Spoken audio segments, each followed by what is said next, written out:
Hello students, welcome back to my channel Trigno physics. Lecture number 9 में हमने कुछ फॉर्मूले डिराइव किए थे। फॉर्मूले क्या थे? वेलोसिटी टाइम रिलेशन, जिसको हमने फर्स्ट इक्वेशन ऑफ मोशन भी कहते हैं।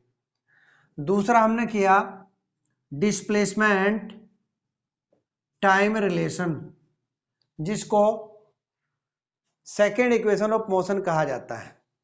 थर्ड हमने किया वेलोसिटी डिस्प्लेसमेंट रिलेशन, इसको इक्वेशन थर्ड इक्वेशन बोलते हैं किसकी? मोशन की। अब जो ये हमने तीन रिलेशन कल डिराइव किए थे, यानी तीन फॉर्मूले जो डिराइव किए थे, अब वही तीन फॉर्मूले हम ग्राफिकल मेथड से डिराइव करेंगे। ठीक है, तो यहां लिख दिया गया है formula for uniformly accelerated motion. वे तीन फॉर्मूले हमको फिर डिराइव करने हैं बाय ग्राफ मेथड। अब इसमें क्या है? पहला फॉर्मूला है वेलोसिटी टाइम रिलेशन, या इसको बोल सकते हैं और फर्स्ट इक्वेशन ऑफ मोशन। ठीक है, अब देखिए इसको कैसे करते हैं।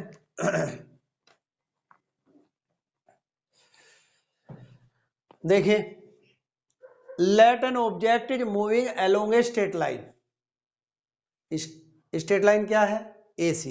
एक ऑब्जेक्ट है जो AC के अलोंग मूव कर रही है with acceleration A, acceleration A के साथ में। हमने क्या किया, इसको ग्राफ ड्रॉ करने के लिए, यानी कंडीशन कुछ इस तरीके से थी, ये ऐसे मूव कर रही है कोई भी ऑब्जेक्ट एक्सलेशन A से। ठीक है, इसको हमने ग्राफ में ड्रॉ किया है, ये इस तरीके से ग्राफ बना लिया। इस वाले एक्सिस को ले लिया है टाइम, एक्स एक्सिस को तो हमने टाइम कंसीडर किया है, और वाई एक्सिस पर क्या ले लिया हमने? वेलोसिटी ले ली है। क्यों? क्योंकि हम इस आर्टिकल को जो है किस मेथड से करेंगे? By velocity time graph. तो इसलिए हमने एक्स एक्सिस पर टाइम को लिया है और वाई एक्सिस पर जो है वेलोसिटी को लिया है।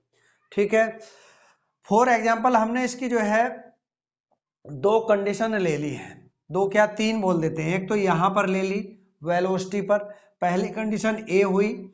A पर इसकी जो पोजीशन है जीरो जीरो का मतलब हो गया इसका जो टाइम है स्टार्टिंग में वो तो जीरो है, लेकिन वेलोसिटी क्या है?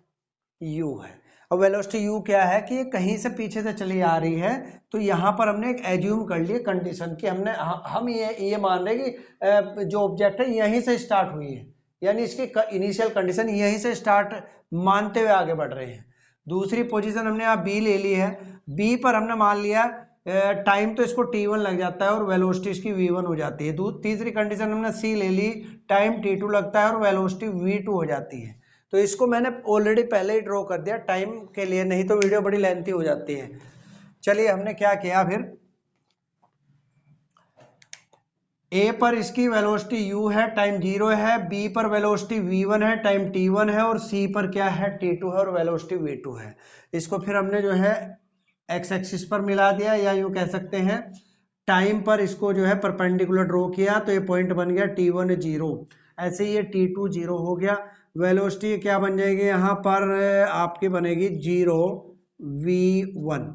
इसको कोई नाम दे दिया हमने, M दे दिया है, और ये हो गया N, और ये हो गया 0 V2। ठीक है, तो इस तरीके से हमने इसको ड्रॉ कर लिया। अच्छा, ये ओरिजिन है, ये हो गया 0 0।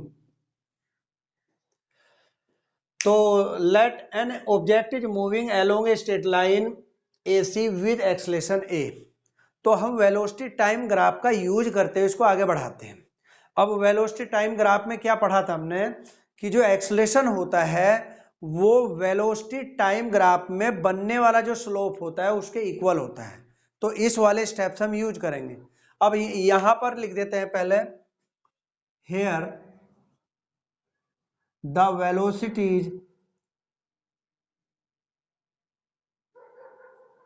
of object at instants t equal to 0, t equal to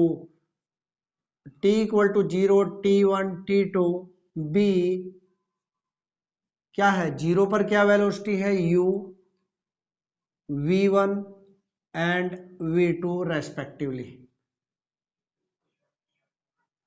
चलिए यहाँ एंड लगा दीजिए, यहाँ भी एंड ही लगा देता हूं मैं।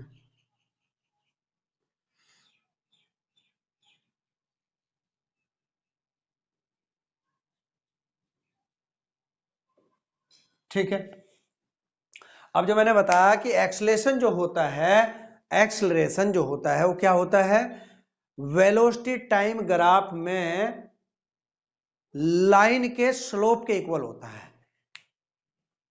यहां पर लिख देते हैं एक्सलरेशन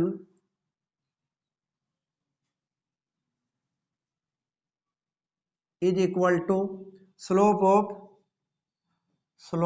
ऑफ स्ट्रेट लाइन, कौन सी स्ट्रेट लाइन है, AC, straight line AC, under velocity time graph. यहां लिख देते हैं अंडर वेलोसिटी टाइम ग्राफ, यानी ये कह सकते हैं A इज इक्वल टू हो गया है M के, और M को क्या बोलते हैं, tan अल्फा। हमने एज्यूम कर लिया है कि जो लाइन है ये जो है इस एक्सिस से, एक्स एक्सिस से कितना एंगल बना रही है, अल्फा बना रही है। अगर हम इसके पैरेलल एक लाइन ड्रॉ करते हैं ऐसे, तो यहां से कंसीडर कर लिया है, तो A इक्वल टू क्या हो गया, देखिए tan alpha. tan alpha is equal to क्या होता है, परपेंडिकुलर अपॉन बेस। परपेंडिकुलर क्या हो गया यहाँ पर CD, और बेस क्या हो गया यहाँ पर BD, CD upon BD। Clear है। अब A इक्वल टू CD को क्या बोलते हैं, देखिए CD क्या होगा, CD हो गया MN अपॉन BD क्या हुआ, BD ये डिस्टेंस होगी, BD किसके इक्वल होगी, PQ। तो BD की जगह क्या यूज कर लेंगे, PQ। A is equal to MN को क्या लिखोगे आप, MN क्या होगा, ये हो जाएगा आपका AN, सॉरी ये हो जाएगा AN नहीं, ON minus ON minus OM divided by, ऐसे ही PQ क्या बनेगा, OQ minus OP। A is equal to ON किसके इक्वल है, ON अगर देखें तो वेलोसिटी V2 के इक्वल है, यहां हम लिख देंगे V2 माइनस OM किसके इक्वल है, V1 के इक्वल है, डिवाइडेड बाई OQ किसके इक्वल है, OQ टाइम T2 के इक्वल है। नेक्स्ट OP किसके इक्वल है, T1 के इक्वल है। ठीक है, अब इसको क्रॉस मल्टीप्लाई करिए तो ये हो जाएगा V2 minus V1 is equal to T2 minus T1। Clear है। अब इनिशियल वाली कंडीशन लगा देते हैं यहां पर, initially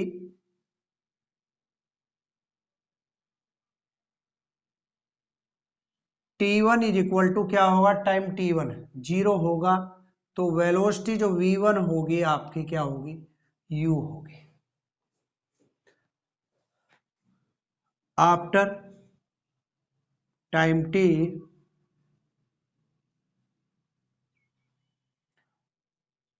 velocity of object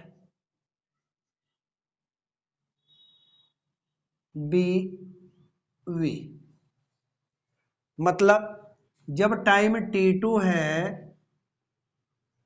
T के इक्वल, तो वेलोसिटी है V2 किसके इक्वल, V के इक्वल। तो ये दोनों वैल्यू पुट कर दीजिए, V2 की जगह में क्या पुट किया आपने, V माइनस V1 क्या हुआ, U is equal to A, T2 क्या हुआ, T माइनस 0। इसको सिंप्लीफाई किया तो V is equal to U plus AT। ठीक है, तो ये रिलेशन आ गया है, कौन सा रिलेशन हुआ, ये हो गया velocity time relation. Velocity time relation हमने कल एक मेथड से किया, आज हम इसको एक ग्राफ मेथड से कर रहे हैं। एक मेथड आपको और बताया जाएगा, वो मेथड होगा इंटीग्रेशन मेथड। देखिए ये हो गया वेलोसिटी टाइम रिलेशन, इसी को बोलते हैं first equation of the motion. तो ये आपको मैंने दो मेथड से करवा दिया है, और बाकी के जो दो रिलेशन रह रहे हैं, यानी दो इक्वेशन रह रही है, उनको हम नेक्स्ट वीडियो में कवर अप करेंगे। तो आज की वीडियो में जो है इतना ही है।